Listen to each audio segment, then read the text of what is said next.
El partido terminó hace 20 minutos. Ya sé el resultado. Y sin embargo el cuerpo no lo sabe todavía. Los hombros pesados. Algo en el pecho que no termina de acomodarse. Una irritabilidad sin objeto preciso. No estás enojado con nadie en particular, pero estás enojado.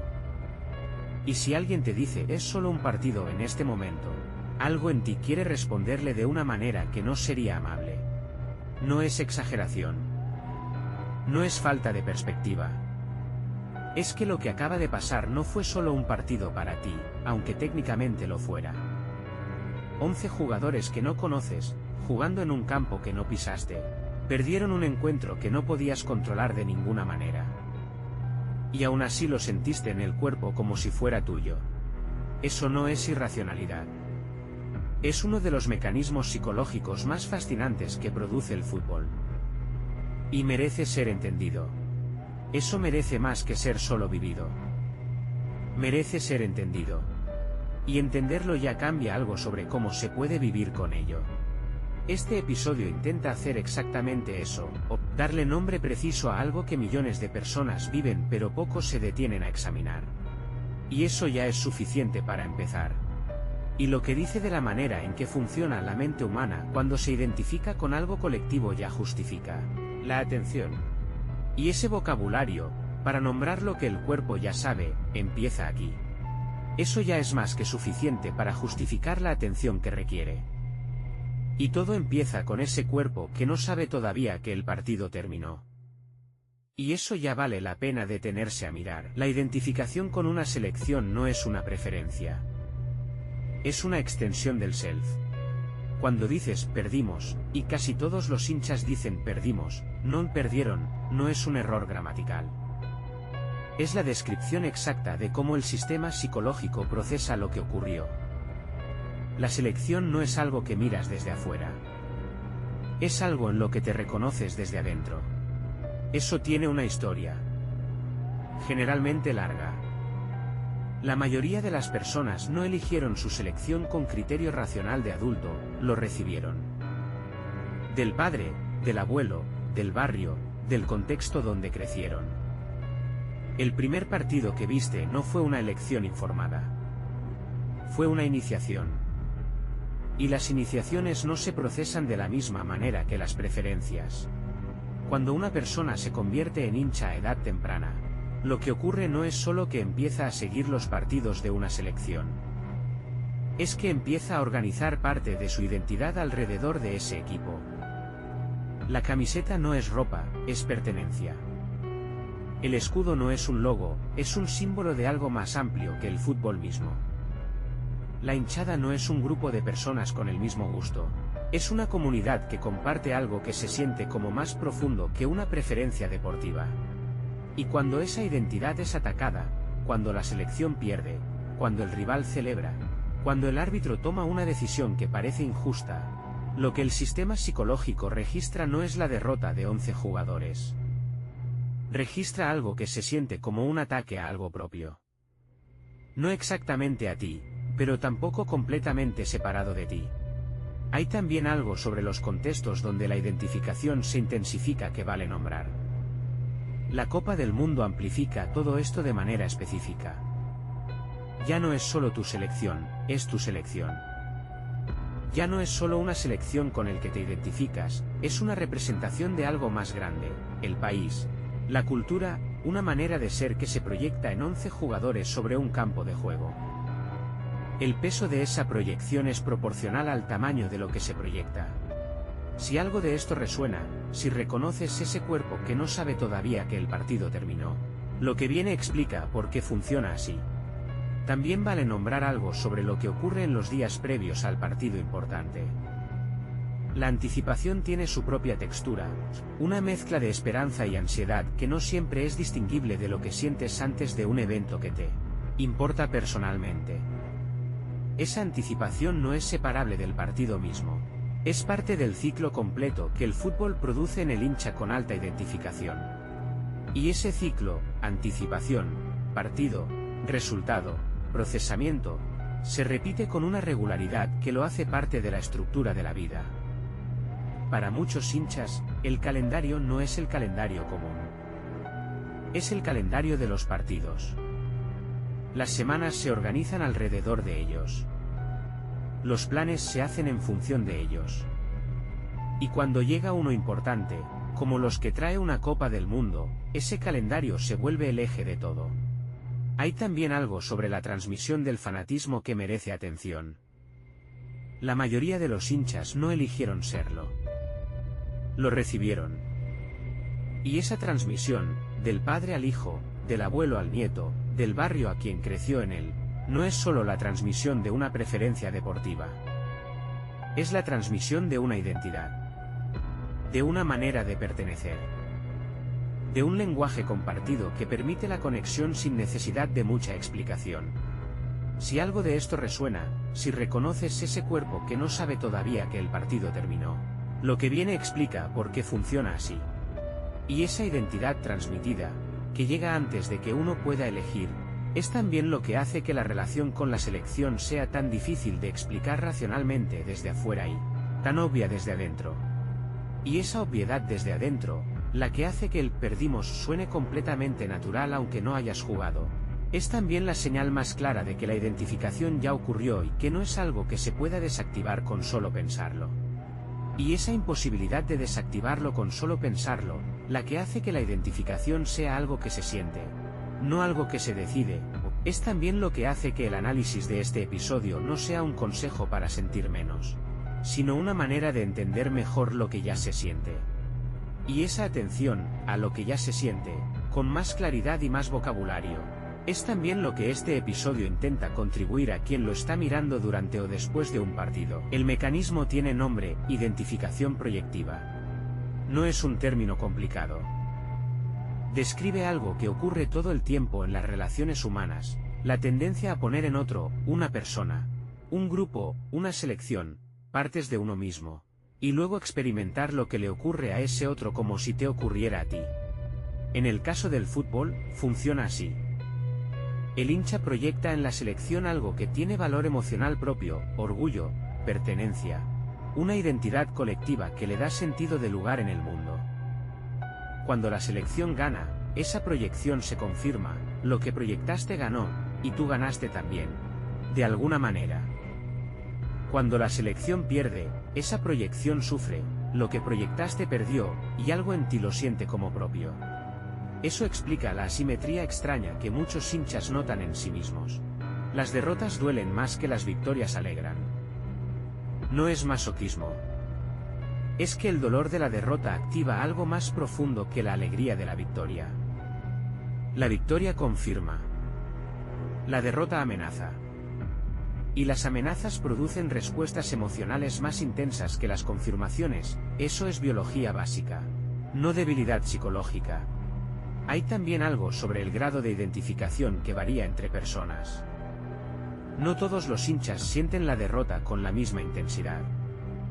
Los que más la sienten son generalmente los que más se identifican, y los que más se identifican son frecuentemente los que encuentran en la selección algo que no encuentran fácilmente. En otras partes, sentido de comunidad, orgullo colectivo, una identidad que se puede compartir con otros sin necesidad de explicación. Para esas personas, la selección cumple una función psicológica real que va mucho más allá del entretenimiento. Y eso no es un déficit. Es simplemente lo que el fútbol puede llegar a ser en la vida de una persona, un contenedor de cosas que importan de verdad. Hay algo más sobre la identificación proyectiva en el fútbol que vale explicar. La proyección no ocurre solo en la derrota. Ocurre también en la victoria, pero de manera diferente. Cuando la selección gana, la proyección produce algo que se siente como orgullo personal genuino. No el orgullo de haber hecho algo tú mismo, algo más difuso, más colectivo, pero igualmente real.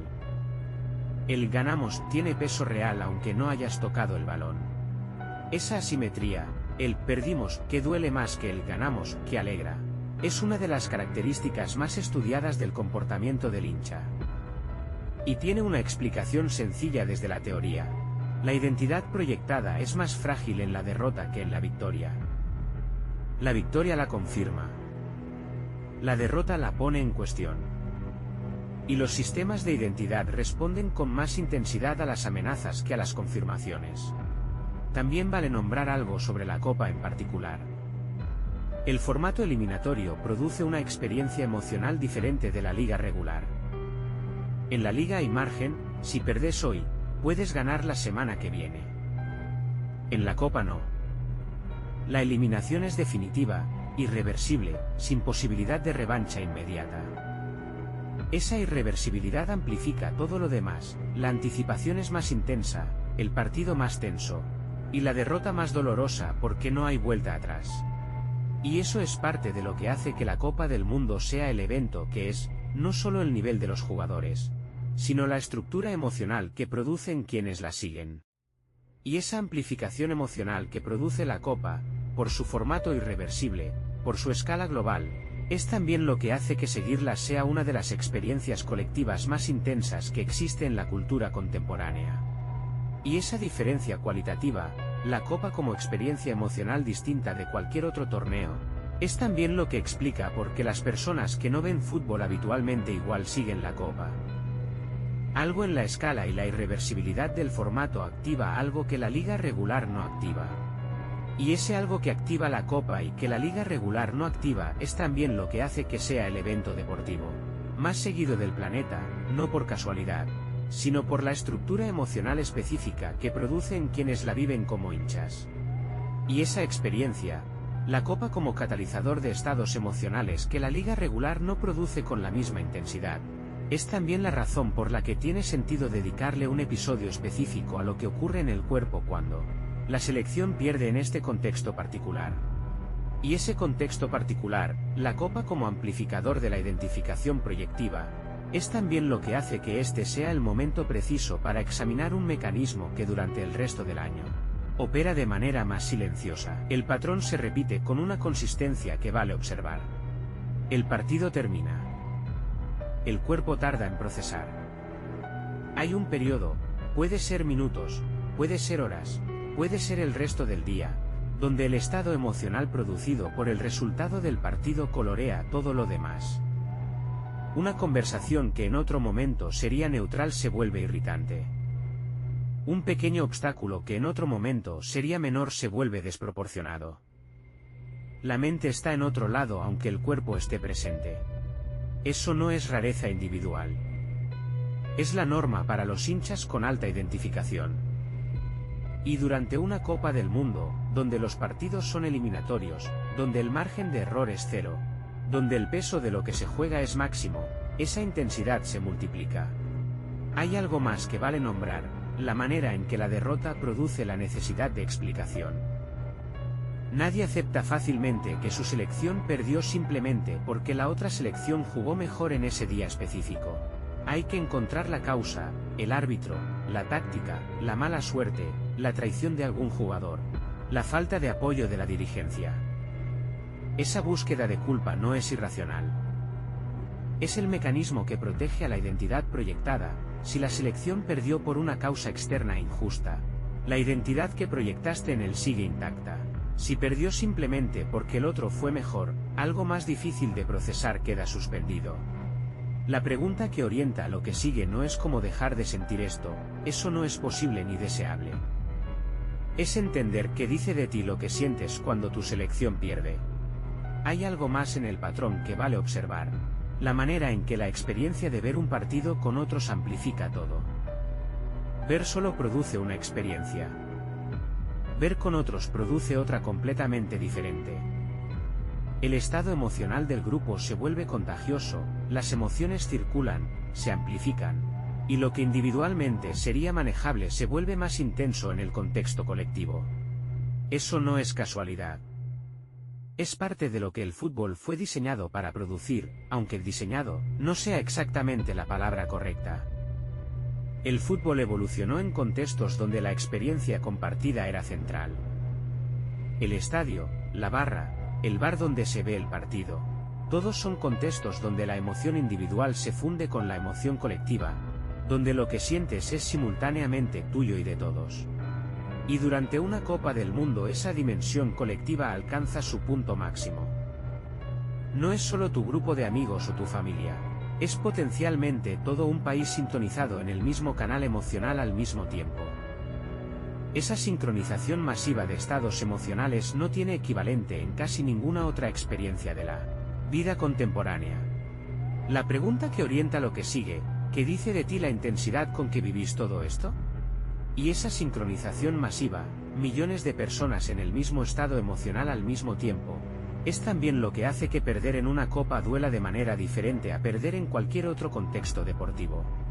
Y esa diferencia, entre perder en la copa y perder en cualquier otro contexto, es también parte de lo que la identificación con la selección agrega a la identidad. No es solo la selección.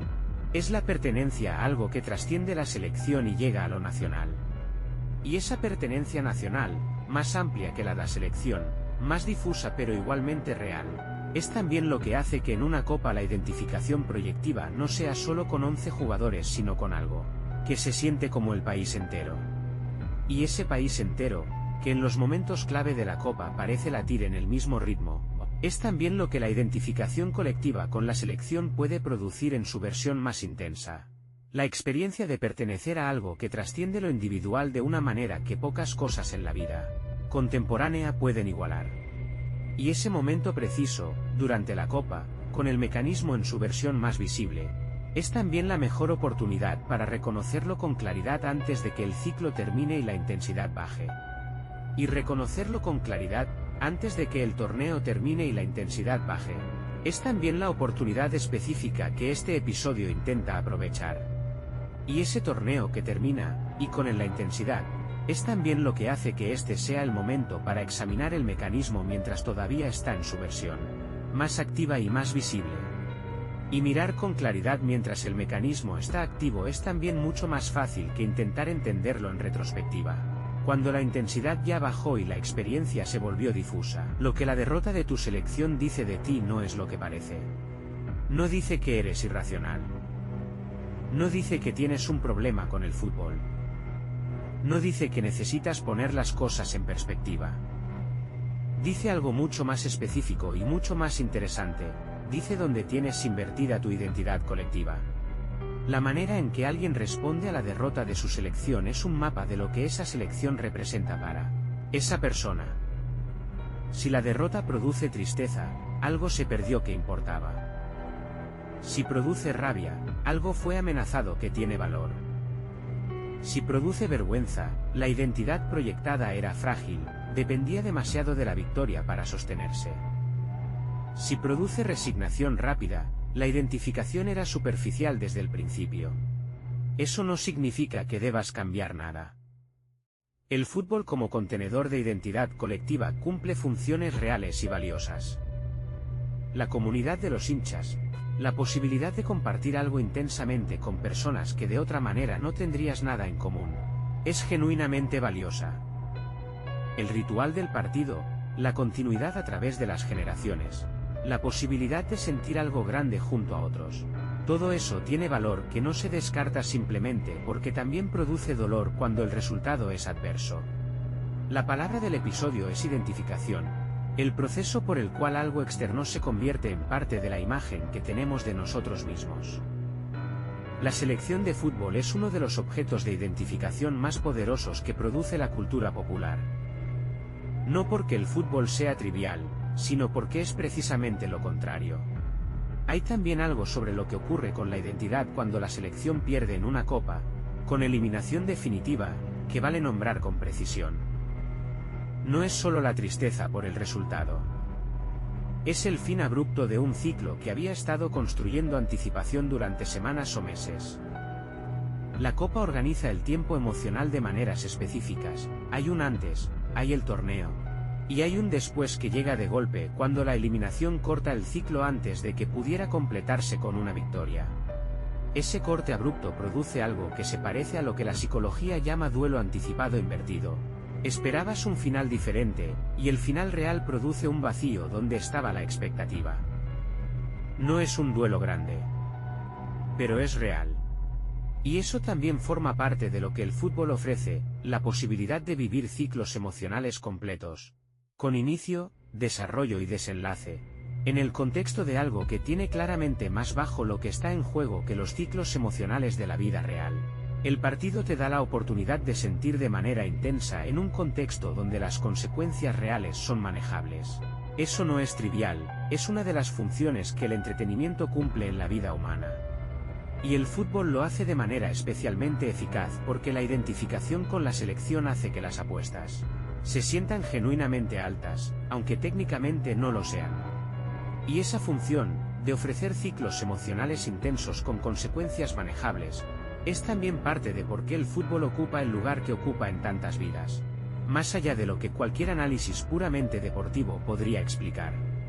Y esa explicación, de por qué el fútbol ocupa el lugar que ocupa más allá de lo deportivo, es también lo que este episodio intentó ofrecer, no un análisis frío de un fenómeno social, sino el reconocimiento de algo que muchos sienten y pocos nombran con precisión. Y ese reconocimiento con precisión, de algo que se vive pero raramente se examina, es también el valor específico que un episodio como este intenta agregar a la experiencia de alguien que ya la está viviendo. Y ese valor, de nombrar con precisión algo que ya se vive, es también lo que el canal intenta ofrecer más allá de este episodio. Herramientas para entender lo que la experiencia produce, en el fútbol y en todo lo demás. Y esa claridad, sobre lo que el fútbol hace y por qué lo hace, es también lo que convierte la experiencia de hincha en algo más que entretenimiento. En una ventana hacia cómo funciona la identidad humana cuando encuentra algo en que proyectarse. Y esa ventana específica que el fútbol abre, hacia la identidad, hacia la pertenencia, hacia lo que el self necesita que sea más grande que sí mismo, es también lo más valioso que el análisis psicológico del deporte puede ofrecer. Y lo más valioso, el reconocimiento de que la capacidad de identificarse profundamente no es un defecto sino una de las capacidades humanas más ricas, es también lo que queda después de que el análisis termina. El partido terminó hace 20 minutos. El cuerpo todavía no lo sabe. Eso va a seguir pasando. No porque seas irracional, sino porque la identificación que construiste con esa selección es real. Y las cosas reales producen respuestas reales cuando son amenazadas. Lo que puede cambiar, si quieres que cambie algo, no es la intensidad de lo que sientes. Es la relación que tienes con esa intensidad. Poder decir, esto que siento en el cuerpo ahora no es solo el resultado del partido. Es la señal de que tengo algo invertido en esto. Y tener algo invertido en algo no es una debilidad. Es lo que produce que las cosas importen. El fútbol importa porque lo que proyectamos en él importa. La comunidad importa. La identidad colectiva importa. El orgullo compartido importa. Y cuando esas cosas sufren, aunque sea en el resultado de un partido, el cuerpo lo registra antes de que la mente lo procese. No hay nada que resolver en eso. Hay algo que reconocer. En el canal hay más sobre cómo la identidad funciona, sobre lo que proyectamos en los grupos, en los ídolos, en las instituciones, y sobre lo que esas proyecciones dicen de nosotros. Seguí cuando estés listo. Y ese reconocimiento, de que lo que sientes cuando tu selección pierde es la señal de que tienes algo real invertido en algo, es también lo que hace que el dolor valga la pena. No porque el dolor sea bueno, sino porque solo las cosas que importan de verdad producen ese tipo de dolor. El hincha que no siente nada cuando su selección pierde no es más racional que el que siente demasiado. Es alguien para quien la selección dejó de cumplir la función que una vez cumplió. La capacidad de sentir la derrota como propia es, paradójicamente, la evidencia de que la conexión sigue viva. Eso no resuelve el malestar de las próximas horas. Pero lo enmarca de manera diferente, no como un problema a corregir, sino como la experiencia de alguien que sigue teniendo capacidad de identificarse profundamente con algo más grande que sí mismo. Y esa capacidad, de pertenecer, de proyectar, de sentir lo colectivo como propio, no es específica del fútbol. Es una de las capacidades humanas más fundamentales. El fútbol simplemente la activa de manera especialmente visible. En el canal hay más sobre la identidad, la pertenencia y los grupos que nos forman. Seguí cuando estés listo. Y lo que esa capacidad hace posible, sentir lo colectivo, pertenecer, proyectarse en algo más grande, es también lo más valioso que el fútbol puede ofrecer a quien lo vive de verdad. Y vivirlo de verdad, con todo lo que eso produce, incluyendo el cuerpo que no sabe todavía que el partido terminó, es también la única manera de tener acceso a lo que el fútbol puede dar. Seguí cuando estés listo. Y en ese canal hay más sobre los grupos, la identidad colectiva y lo que proyectamos en quienes nos representan, tanto en el fútbol como en todo lo demás. Seguí cuando estés listo.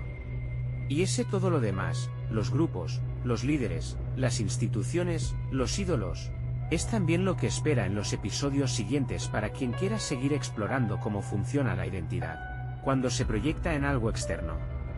Y esa ventana, abierta por el fútbol, examinada en este episodio, es también lo que queda disponible para quien quiera usarla para entender algo más amplio sobre cómo funciona su propia mente cuando pertenece.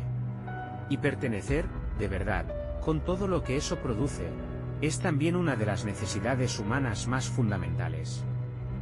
El fútbol la satisface de una manera que pocas cosas pueden igualar. Y eso ya justifica todo lo demás. Y lo que queda, más allá del análisis, más allá del episodio, es la posibilidad de vivir el resto de la copa con un poco más de claridad sobre lo que está pasando. Y eso ya cambia algo sobre cómo se puede estar presente en ello. Y esa claridad, sobre lo que pasa en el cuerpo, sobre por qué pasa, sobre lo que dice de quien lo vive, es también suficiente. No hace falta más para que este episodio haya valido el tiempo. Y ese tiempo bien usado, en entender algo que ya se está viviendo, es también la única cosa que este episodio necesitaba ser. Y lo fue. Y lo que sigue, en el canal, en los próximos episodios sobre fútbol y mente, es también una invitación a seguir mirando lo mismo con más profundidad. El mecanismo es más rico de lo que parece en el primer análisis. Y vale la pena volver a él.